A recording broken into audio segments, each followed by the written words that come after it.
Assalamualaikum warahmatullahi wabarakatuh. Hello everyone, thank you for coming to this video. Before it, let me introduce myself. My name is Amelia Carlina from State Polytechnic of Sriwijaya. Today, I would like to present about giving and receiving feedback. Let's start it.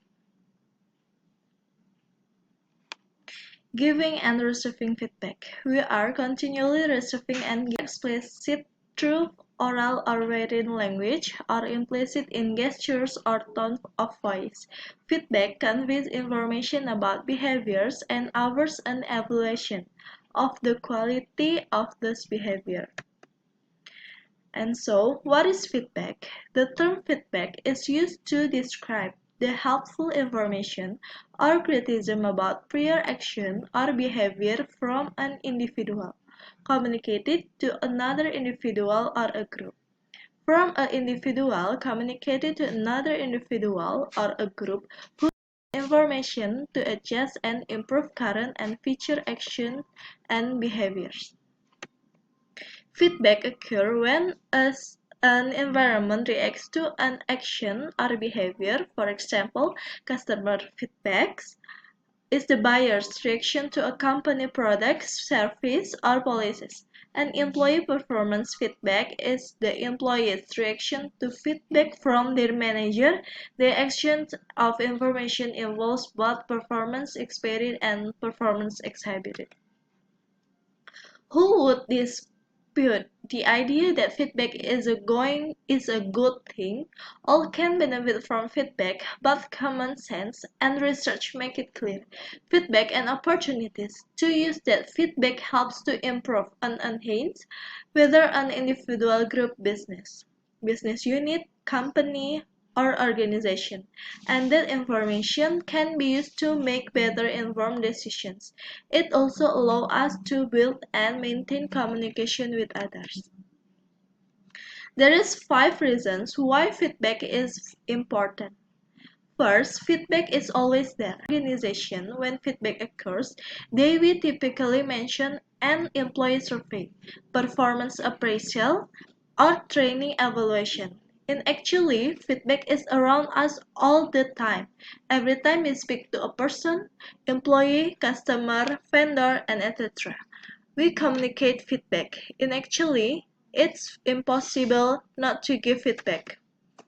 The second is feedback is effective listening. Whether the feedback is done verbally or via a feedback survey, the person providing the feedback they have been understood or received, and they need to know that their feedback provides some value. When conducting a survey, always explain why respondents' feedback is important and how their feedback will be used. And the third is feedback can motivate. By asking for feedback, it can actually motivate employees to perform better. Employees like to feel valued and appreciate being asked to provide feedback that can help formulate business decisions. And feedback from clients, suppliers, vendors, and stakeholders can be used to motivate to build better working relations.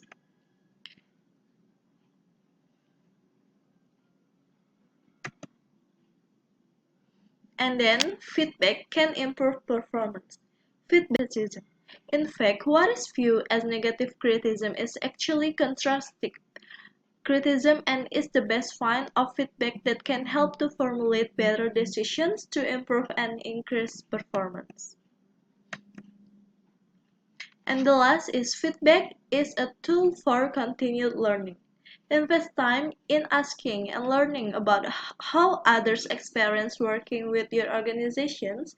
Continued feedback is important across to goals, create strategies, develop products and service improvements, improve relationships, and much more. Continued learning is the key to improving. And next is tips to receive and give feedback effectively. First, receiving feedback effectively. And the first is listen to the feedback given. This means not interrupting. Hear the person out and listen to what they are really saying, not what you assume that they will say you can absorb more information if you are concentrating or listening and understanding rather than being defensive and focusing on your response. And then be open, understand the message. Make sure you understand what is being said to you, especially before responding to the feedback. Ask questions for clarification if necessary. Listen actively by repeating key points so that you know you have interpreted the feedback correctly.